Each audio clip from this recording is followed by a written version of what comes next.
Yesu nashimwe inshuti za Berwa TV, twizere ko muri amahoro, natwe turamahoro, turashima Imana. Nta gikuba cyacitse muri twe, nta n'igikuba cyacitse mu bacu, nta nkuru mbi twumvise kandi nta n'inkuru twumvise mu bashuti ba Berwa TV.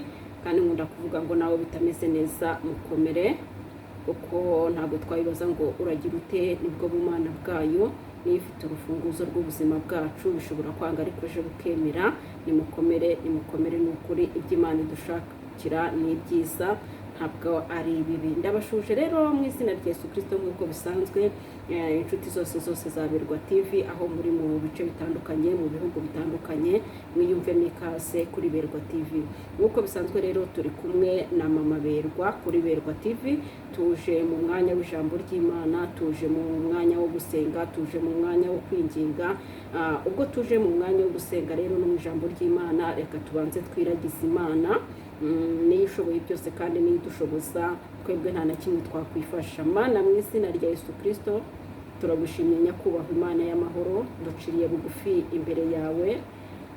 Ngewe ugiye kuvuga iri jambo ntaba ari nge, ahubwo burundu kubane nanjye, kandi n'abagiye kuryumva ntaba ari bo baryumvire muri wowe. Reka imbabazi zawe rero zidusakareho, kugira ngo tubashe kurongera umugisha muri aka kanya, tugire ubuntu bwo kuba imbere yawe. Njyambaje nizeye izina ryawe ryera, amina. Tugiye gusoma ijambo ry'Imana dusanga mu byakozwe n'intumwa. Ijambo ry'Imana dusanga mu byakozwe n'intumwa ibice 5 n'umurongo wa 7. Haravuga ngo Pawulo azura utuku. Ndetse y'amagambo iravuga ngo Pawulo azura utuku.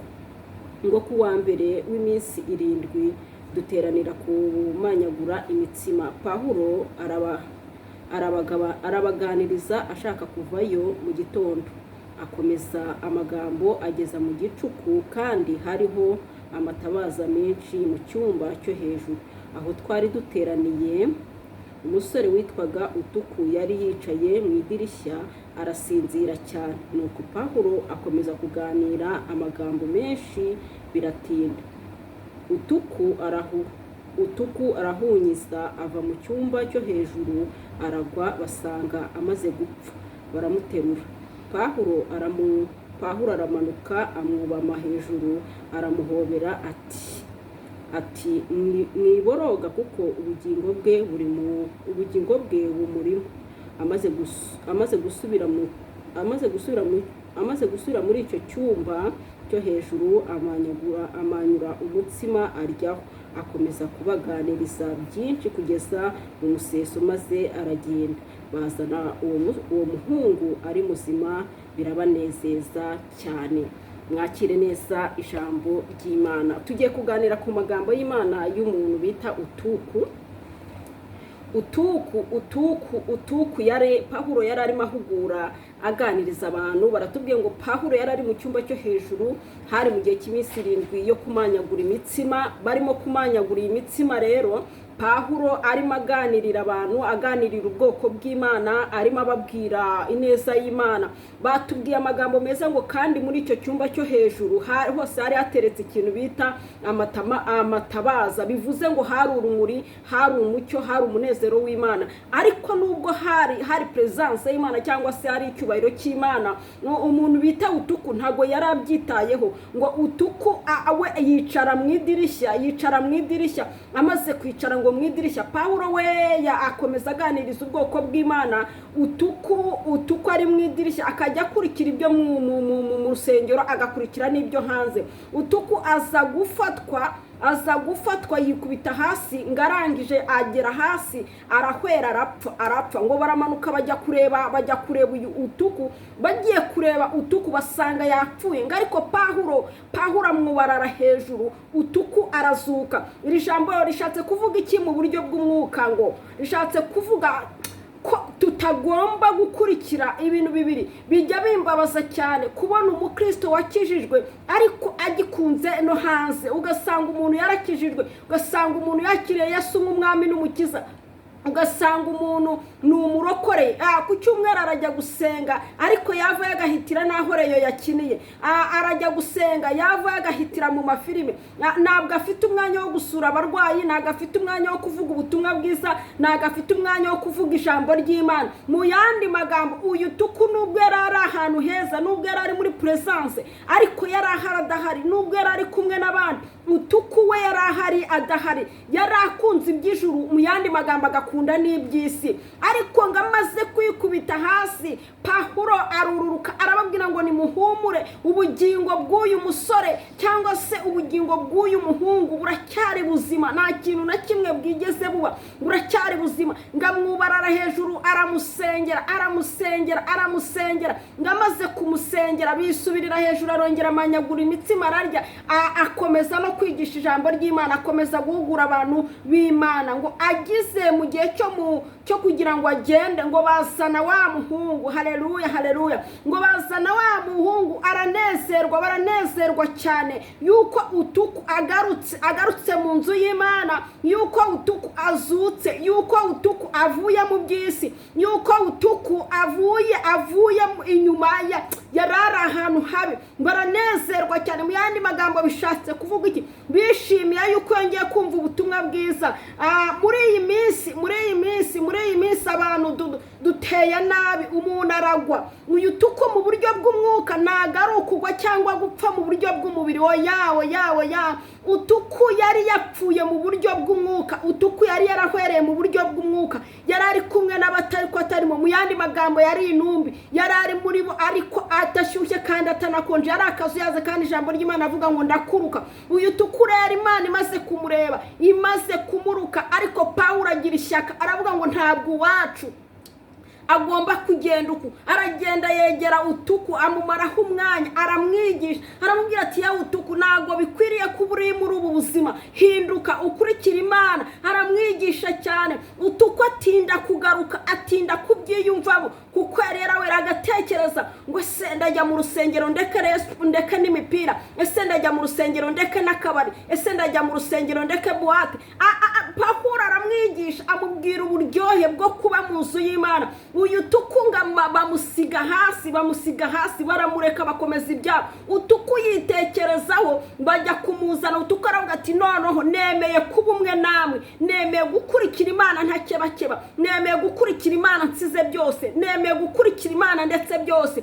Tuku arabumvira, ajya ku murongo. Ngo barangije barabyishimira cyane, ngo barishima cyane, babwira Pawulo bati Pawulo, Tuku yahindutse, Tuku yazibukiriye, Tuku yemeye gukurikira Imana, yemeye kumaramaza. Ngo abakristo barabyishimira, bari kumwe na Pawulo. Ariko muri iyi minsi ya none dore ijambo mbasaniye, muri iyi minsi ya none ntago turi kuzura abapfuye. Hari intumbi ziri muri twe, ahubwo twishimiye ko abantu baba intumbi, twishimiye ko abantu bagwa bagapfa. Niba umuntu avuye mu itorero yasambanye, aho kugira ngo itorero tumukurikirane, abanyetorero abakristo n'abashumba bamukurikirane, bagende bamwigishe, bamubwira ati inshuti y'Imana garuka mu murongo, Imana yicaye ku ntebe y'imbabazi, Kristo yicaye ku ntebe y'imbabazi. Ahubwo tubabambere mu kumuvuga, ni umusambanyi, yabyariye aha, ni umunywanzoga, aba mu kabari, akora ibi n'ibi. Tubabambere mu kuvuga, ntihagire umuntu ushobora gutera intambwe ngasanga uyu mwene data nk'uko Pawulo yamusanze. Ahubwo bishimira ko umuntu abaye intumbi, bishimira ko umuntu avuye mu by'ubugingo, bishimira ko umuntu abaye intumbi. Ariko Pawulo atweretse icyigisho cyiza, atweretse urugero rwiza. Niba umuntu avuye mu itorero akagenda, ndakurahiye muri iyi minsi kugira ngo ubone umuntu ujya kumuhugura, ahubwo bahita batangaza ngo twamubonye anywa mu kabari, ngo umuntu runaka turamuhagaritse, twamubonye akora ibi n'ibi, yarabyaye, umuntu runaka turamuhagaritse. Bigashobora kuviramo wa muntu kutazongera kugaruka, agapfa, agahwera, agapfa mu bugingo, akaba intumbi. Ariko Pawulo amaze kumenya ibya Tuku, amaze kumenya ko nubwo bari mu mucyo, nubwo bari mu muneze, Tuku yatarahari, arababara cyane, asiga bari barahara, babwira ati mwibabara, ubugingo bwe buracyari buzima. Haleluya! Haracyariho ibyiringiro nshuti zanjye, haracyari hariho ibyiringiro, nubwo abungeri babaretse, nubwo abakristo babaretse, nubwo abantu babaretse, nubwo waguye mu cyaha bakaguca, nubwo wakoze ibyangwa n'Uwiteka bakaguca, ariko ngiye nkuzana ijambo ry'ubugingo, nkuzana ijambo ry'ubugingo. Pawulo arababwira ngo mwiboroga, barimo kuboroga, arababwira ngo mwisakuza, ubugingo bwe buracyahari. Abantu baragushakurije birakurenga, abantu bakuvugirije induru birakurenga, ariko nkuzana ijambo rivuga ngo ubugingo bwawe buracyahari. Garuka ni wowe ubwawe wo kugarura ubugingo. Iminsi ya none ntawe ukwitayeho, iminsi ya none ntawe ugufitiye impuhwe, uyu munsi wa none ntawe ukeneye ko ubugingo bwawe bugaruka, ahubwo abantu ntibari gukura abantu mu rupfu, abantu ntibari gukura abantu mu byaha, abantu ntibari gukura abantu mu butumbi, abantu ntibari kubakuramo, oya, ahubwo barimo babashyikiriza kuba abanyabyaha burundu. Bari kubabwira ngo mwakiriye amaviza, mwakiriye amamodoka, mwakiriye amazu meza, mwakiriye abagabo beza, bari kubabwira ibintu by'imirimo n'ibitangaza, ariko bitarimo umuzuko, bitarimo kuzuka, bitarimo kuzura ikintu bita ubugingo. Haleluya, ndafashijwe, Imana itugirire neza. Ndanezerewe cyane ngo uyu Pawulo maze kureba kuyituka kunzi by'isi, asiga abandi bari kumwe mu matabaza, kagenda mwubararaho, kuko umwubararaho si ukumwubararaho, ahubwo yaragera aramwegera, aramuganiriza, aramuguyaguya, amubwira ibyiza byo mu gihugu cyo mu ijuru, amubwira ibibi byo kuba mu isi, amubwira ejo hazaza ho mu gihugu cyo mu ijuru. Arangira aravuga ati nimugende, ubugingo bwawe utuku buracyariho, mwiboroga.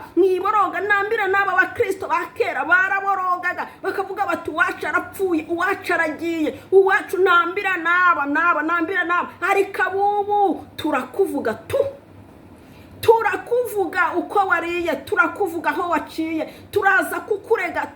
Nawe ufite ishyaka ryo kugarura abantu kuri Kristo, nawe ufite ishyaka ryo gukura abantu mu byaha, nawe ufite ishyaka, oya, dufite ibyishimo by'uko abantu bagiye, nta nubwo umuntu yagarutse bakamwakira yigaruye, ubona n'abantu batabyishimiye, ubona abantu batabinezerewe, ubona abantu bitabujuje umwuka wera ko inama yari yarazimiye. Kandi niba ari ikintu Kristo yishimira ko inama imwe ishobora kugaruka, ngo kuko yasize 99 ajya gushakisha inama imwe yazimiye. Birashoboka ko waba ufite abakijijwe ukabasiga, ukajya gusura uyu uzi waguye mu cyaha, ukajya gusura uyu uzi wahuye n'ibibazo, ukajya gusura uyu uri kugenda mu ntege nkeya, ukamubaza kuki utakiza gusenga. Ariko turamuvuga ngo kuba ataje gusenga tumunyuza hariya ku kabari, ukaza ukabubikojeje mwarimu akabikojeje umushumba, ku kindi cyumweru bagatangaza inkuru ngo baraguhagaritse, ukavuga uti sundi ndasubire ko bahamagaritse, none ukanywa isaha yose. Ntabwo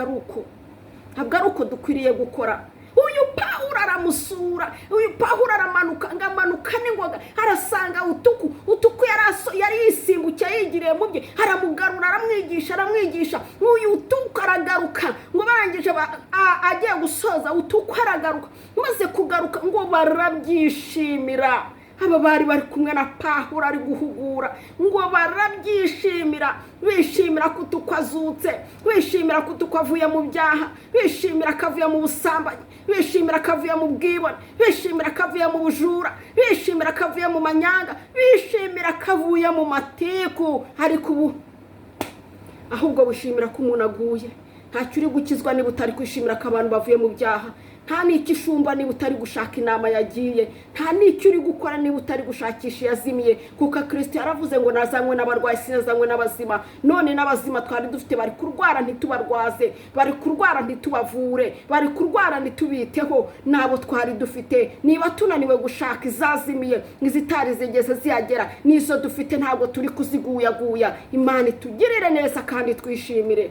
Mana mu izina rya Yesu Kristo rifite imbaraga n'ubutware, nyakubahwa Imana y'amahoro n'urukundo, Imana y'imbaraga n'ubuntu bwinshi, nyemerera ugarura abantu bawe, utugaruzi neza yawe n'urukundo, utwiteho, kuko iyi minsi iragoye. Ni iminsi y'agahuge, ni iminsi abantu twihugiyeho, ni iminsi abantu twikunze dukunze imiya, ni ya minsi ya nyuma. Mu yandi magambo, ndakwinginze abantu bawe bagaruza urukundo rwawe, bongera ubazure mu buryo bw'umwuka, kugira ngo tuzabashe kubana nawe mu gihugu cyo mu ijuru. Mbyambaje nizeye izina ryawe ryera, amen. Shalom, ndabakunda. Niba unyuzwe n'ijambo ry'Imana, kora subscribe, share na comment, twari turi kumwe na mama Berwa kuri Berwa TV, tujya tubana mu ijambo ry'Imana rya buri munsi. Imana ibaha umugisha. Shalom shalom shalom.